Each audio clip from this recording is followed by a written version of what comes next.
Shalom Israel, and welcome to another edition of Yasharalah's 20-minute breakdown, where I'll attempt to break down the scriptures within 20 minutes.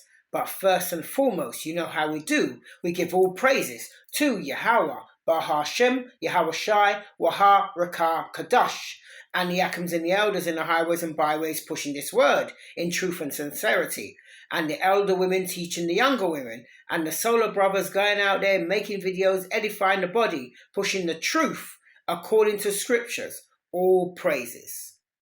Now, earlier in the week, I was, scrolling through my tablet and this video pops up. So I had a little look at it.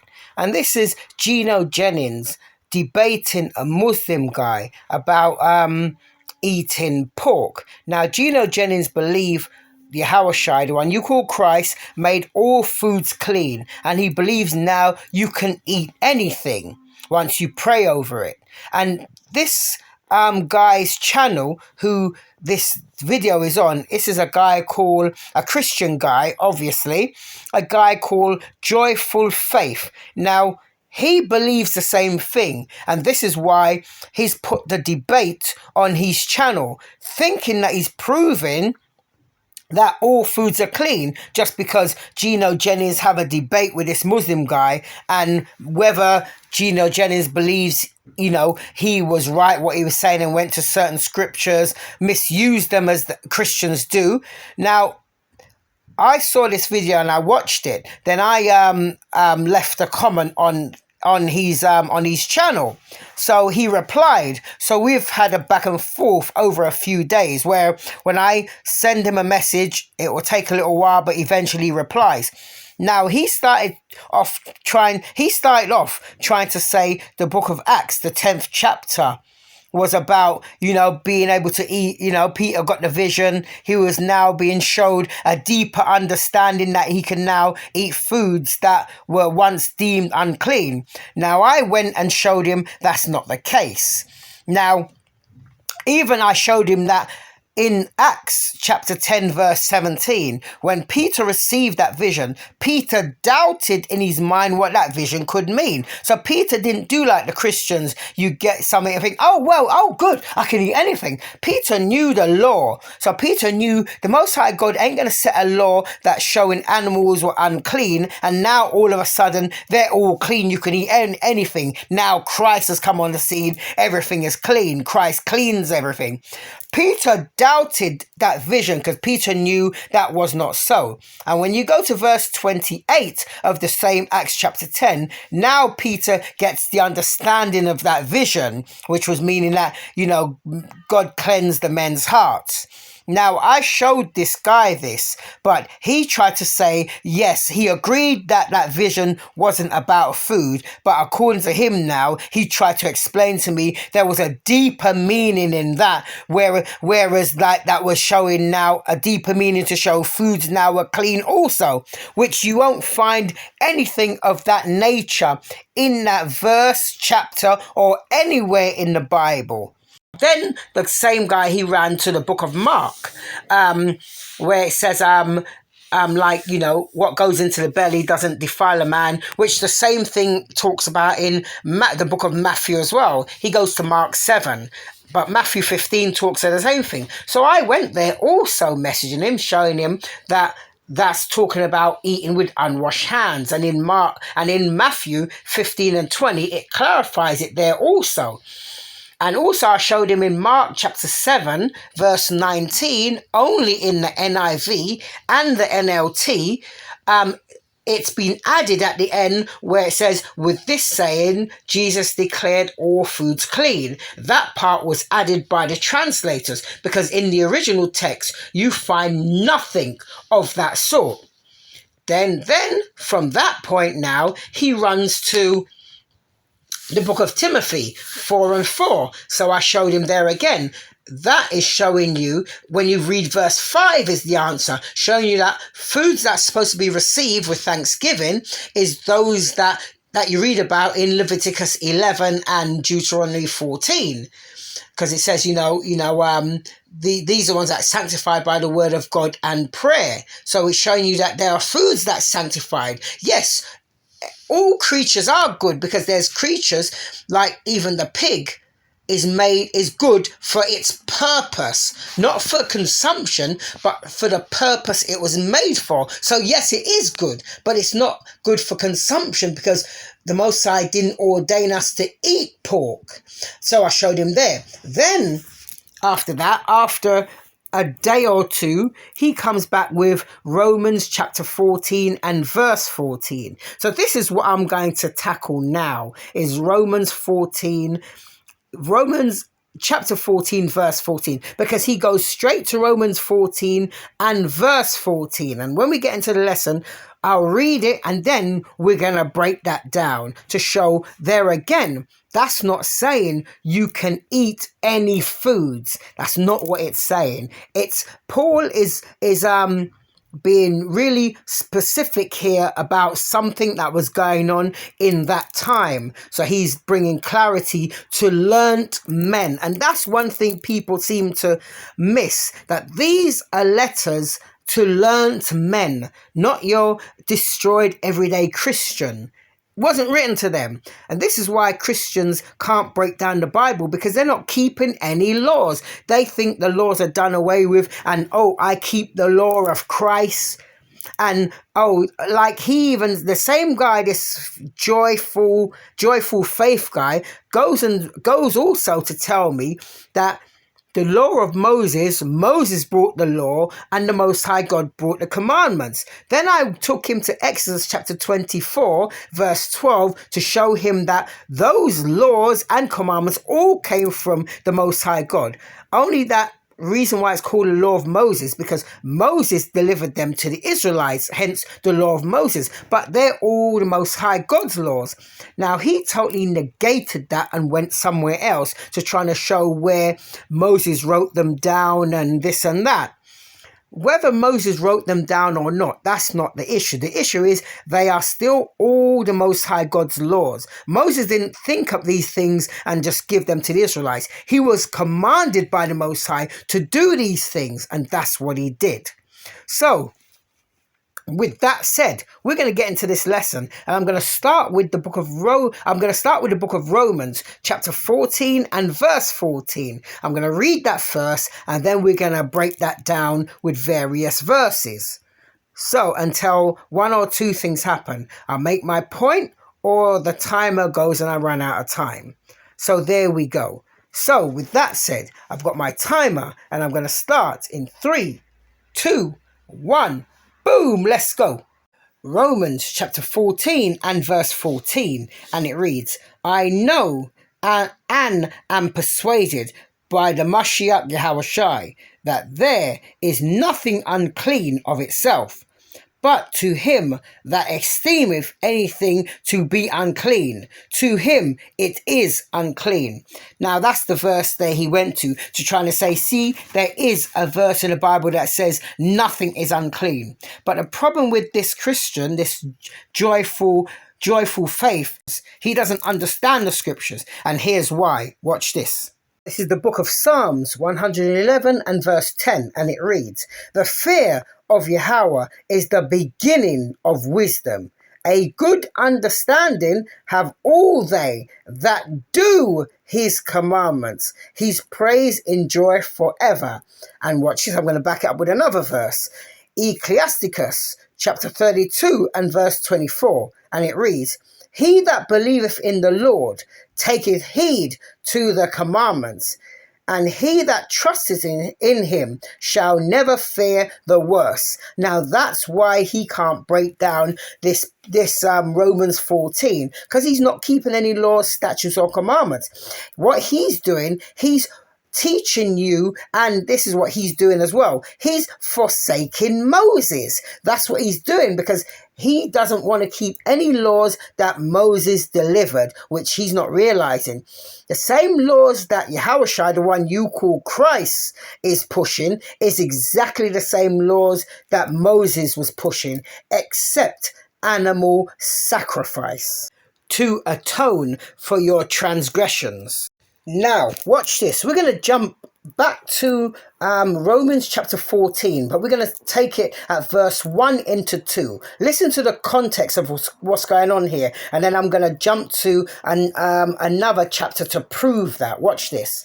Romans chapter 14, verse 1, and it reads, "Him that is weak in the faith receive ye, but not to doubtful disputations." Now watch this, verse 2. Romans chapter 14, verse 2. "For one believe that he may eat all things, another who is weak eateth herbs." Now you see, Paul is showing you that when you go to Romans chapter 14 verse 2, Paul is showing you that somebody who is weak in the faith may just eat herbs. Why is that? Because there was something going on at that point. Why Paul is making this distinction. Now watch this. I'm going to jump to the book of 1 Corinthians chapter 8 and verse 7. And listen to this. 1 Corinthians chapter 8 verse 7. "Howbeit there is not in every man that knowledge. For some with conscience of the idol unto his hour eat it as a thing offered unto an idol, and their conscience being weak is defiled." Now that's what Paul is talking about when you go to Romans chapter 14. There were meats sacrificed to idols. There is where the problem is. It's not telling you you can eat anything because it says some being clean and whatever. This was meat sacrificed to idols. So some brothers had a problem with that. So they were trying to teach other brothers to stick to herbs. This is what this is talking about when you go to the correct context of Romans chapter 14. Now watch this. I'm going to jump to the book of 1 Timothy chapter 4 verses 1. Watch this. 1 Timothy chapter 4 and verse 1, and it reads, "Now the Spirit speaketh expressively that in the latter times some shall depart from the faith, giving heed to seducing spirits and doctrine of devils." Yeah, because there was these men that were seducing other people to like abstain from meats which the Most High made to be received with thanksgiving. Watch this, verse 2 of 1 Timothy chapter 4. "Speaking lies in hypocrisy, having their conscience seared with a hot iron." What is some of the lies? Oh, all foods is clean. Yeah, you can eat anything. It doesn't matter. What goes into the belly doesn't defile you. What comes out, that defiles you. They're misunderstanding them teachings. So, it's seducing spirits and doctrine of devils. That's what they were pushing. Verse 14, not verse 14, verse 3 of 1 Timothy chapter 4. "Forbidding to marry and commanding," hear this, listen to this, "and commanding to abstain from meats which God had created to be received with thanksgiving." Listen to this, "of them which believe and know the truth." Now that's important. See, that's showing you for those men that believe and know the truth. What's the truth? Those that know the law. Because those that know the law, whose conscience is, whose faith is strong, they knew an idol is nothing. So they wouldn't even worry about it. They'll buy the meat, cook it up and eat it. But a brother that's weak in the faith, to them now, they would be eating this meat that's sacrificed to idol and giving honor to the idol. Now they're in sin. That was the problem going on at that point. And that's what Paul is trying to teach against when you go to Romans chapter 14. Now, I want to quickly jump back to Romans chapter 14 and verse 14 where I started. Now, watch this. Romans chapter 14, verse 14, and it reads, "I know and am persuaded by the Mashiach Yahushai that there is nothing unclean of itself, but to him that esteemeth anything to be unclean, to him it is unclean." Now, I went there to show you this. Watch this. I'm going to jump to the book of 1 Corinthians chapter 10 verses 25. Listen to this carefully. 1 Corinthians chapter 10 verse 25, and it reads, Whatsoever is sold in the shambles, that eat, asking no questions for conscience sake. Now, I want to hold it there a minute because that's very important. Because you got to remember, the shambles was the Israelites or the Jewish meat market. Now, whatever would be sold in the shambles, it notices as eat, asking no question for conscience sake. But you have to bear in mind, the shambles never sold unclean foods. All that was in Leviticus 11 and Deuteronomy chapter 14.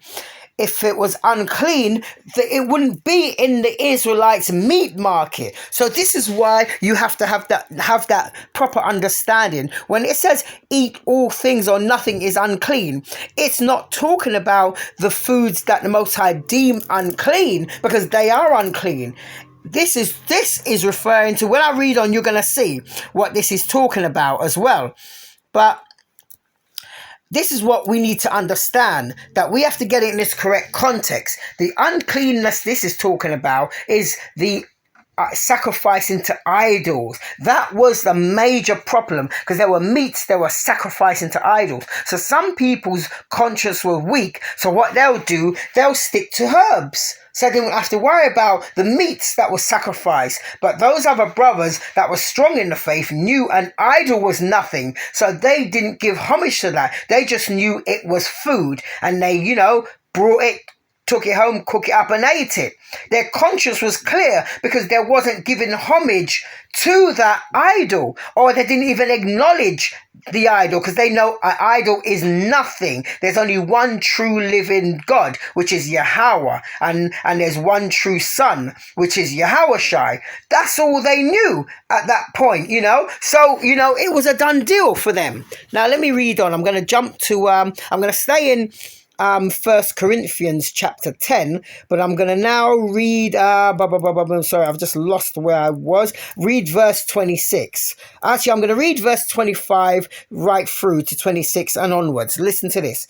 1 Corinthians chapter 10, verse 25, and it reads, whatsoever is sold in the shambles, that eat, asking no question for conscience sake.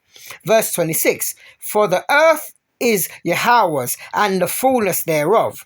Verse 27, if any of them that believe not bid you to a feast, and ye be disposed to go, whatsoever is set before you. Now that whatsoever is not saying about if pork is set before you, because remember it started off saying to you whatsoever is sold in the shambles, which it would have been the Israelites' meat market, so there would be no unclean food sold there. So get that correct. Now I'll jump back to verse 27. If 1 Corinthians chapter 10 verse 27, if any of them that believe not bid you to a feast, and ye be disposed to go, whatsoever is set before you, eat, asking no question for conscience sake. Verse 28, but if any man say unto you, this is offered in sacrifice unto idols, eat not for his sake that showed it, for the conscience, and listen, and for the conscience sake. For the earth is the Lord's and the fullness thereof. And listen to verse 29 carefully. It says, conscience, I say, not thine own, but of others. For why is my liberty judged of another man's conscience? Now, see, there is the point once again. Now, that was the point, because we're at liberty for our brother's conscience. So it's just like this. Let me say this. There's a lot of people that I'm around, like especially at work and like my family. Now they know the road I'm walking down now. Yeah. So now if they see me go to a birthday party, let's just say, I'm just using that for example. So if they see me go to a birthday party and now they cut up birthday cake. Now we know a birthday cake is clean. It's just cake. But for the occasion, if I now take it and say, yay, happy birthday, and eat it too, now what I'm doing, I'm knocking their liberty, because they're not, for me, I know to myself, it's just cake, yeah?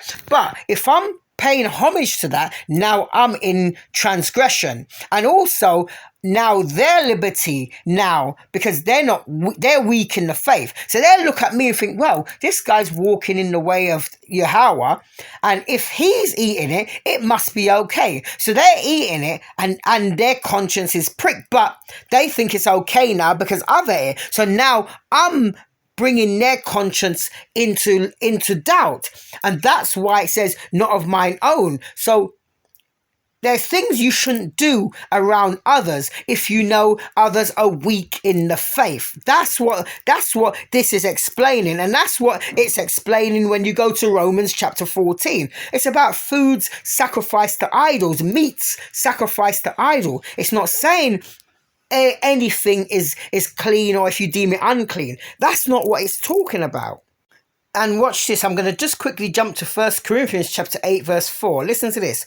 1 Corinthians chapter 8 verse 4, and it reads, As concerning, therefore, the eating of those things that are offered in sacrifice unto idols, we know that an idol is nothing in the world, and that there is none other God but one. You see? So that's just prove what I was just trying to say in a roundabout way, but that's gone directly to the point.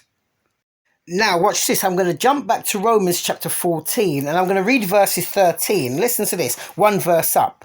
Romans chapter 14 and verse 13, and it reads, Let us not therefore judge one another any more. But watch this. But judge this rather, that no man put a stumbling block or an occasion to fall in his brother's way. Now that's deep there. Why do I say that? Listen to this. I'm going to jump to the book of 1 Corinthians chapter 8 and verses 7 to 9. Listen to this. 1 Corinthians chapter 8 verse 7. Howbeit there is not in every man that knowledge, for some with conscience of the idol unto this hour eat it as a thing offered unto an idol. See, that was the problem. And their conscience being weak is defiled. So you see that? So they're now defiled. They're in sin because their conscience was weak. Watch verse 8. Verse 8. But meat condemneth us not unto the Most High. For neither if we eat are we the better, neither if we eat not are we the worse. But here's the point. Verse 9 is the problem. Verse 9. But take heed lest by any means this liberty of yours become a stumbling block. See that? Become a stumbling block to them that are weak. And that's the thing. We are our brother's keeper. So I cannot be doing something in front of somebody else whose conscience is weak, because now I would make them, defile themselves.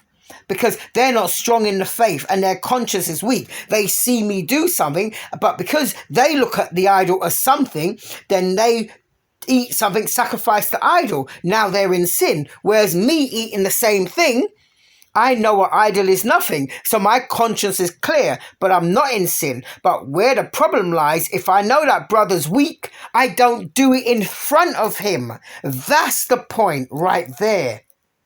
Now I'm going to jump back to Romans chapter 14 and read verses 20 to 23. Watch this. Romans chapter 14 verse 20, and it reads, For meat destroy not the work of the Most High. All things indeed are pure, but it is evil for that man who eateth with offence. You see that? So it's not saying you can eat anything. This is still pertaining to foods sacrificed to idols. That's what this whole chapter is on about. Verse 21. Watch this. Verse 21 of Romans chapter 14. It is good neither to eat flesh, nor to drink wine, nor anything whereby thy brother stumbleth, or is offended, or is made weak. You see, that's what in 1 Corinthians, what I read earlier, is explaining. Verse 22 of Romans chapter 14. Hast thou faith? Have it to thyself before the Most High. Happy is he that condemneth not himself in that thing which he alloweth. You see that? Verse 23. And he that doubteth is damned if he eat, because he eateth not of faith. For whatsoever is not of faith is sin. You see that there? That, you know what? I don't even have to kind of expound on that. That is clear cut. But what I will do, I'm going to read the book. I'm going to jump to the book of Ecclesiasticus, chapter 14 and verse 2, because that's going to explain it right there. This is why I'm not going to elaborate on it. I want the verse to speak. Watch this. Ecclesiasticus chapter 14 verse 2, and it reads, "Blessed is he whose conscience have not condemned him, and who is not fallen from his hope in the Lord Yahweh." Bam, that's it. That's a deal sealer right there. So you see that in Romans 14, Paul is not saying all foods are clean or there's nothing unclean. Because remember, Paul said also in the book of Acts, he believes all things that are written in the law and the prophets. So now let me read you something that Paul definitely believes. This is the book of Isaiah, chapter 66, verses 14 to 17. Now this is a future prophecy which hasn't happened yet. So, and we know Paul believes this. So Paul wouldn't be teaching you that you can eat all unclean foods. What Paul was teaching you about those foods that were sacrificed unto idols. Now watch this. Isaiah chapter 66 verse 14, and it reads, "And when ye see this, your heart shall rejoice, and your bones shall flourish like an herb. And the hand of the Lord Yahweh shall be known towards his servants, and his indignation towards his enemy." Now you see that? Towards his enemies. So all those that haven't been keeping the commandments, you'll be the Lord's enemies. Verse 15, as well as the other nations, of course. Verse 15 of Isaiah chapter 66. "For behold, the Lord Yahweh will come with fire and with his chariots like a whirlwind, to render his anger with fury and his rebuke with flames of fire." See, this hasn't happened yet. Verse 16. "For by fire and by his sword will the Lord Yahweh plead with all flesh, and the slain of the Lord shall be many." See that? Future prophecy. Verse 17 is key. Listen up carefully. "They that sanctify themselves and purify themselves in the garden behind one's tree, in the midst, eating swine's flesh, and the abomination and the mouse shall be consumed together, saith the Lord Yahweh." I'm not saying that. The Most High said that. So you see that? He said, "Them that sanctify and purify themselves." So those that say, yes, it's okay. Those that say, yes, that's what Paul was teaching. Those that say, yes, that's what Yahushua, the one you call Christ, was teaching. Those are the people, that sanctify themselves. Because there's nowhere in the law and the prophets you will find anywhere that says all foods now are clean. You can eat shrimp, pork, crab, lobster, and all these foods that Leviticus 11 and also Deuteronomy chapter 14 that teaches you about foods you can eat and foods you can't eat. Oh gosh, I didn't realize I was out of time. Oh, sorry, I had more to do, but it looks like I'm out of time. So with that, this is Yasharallah. We out.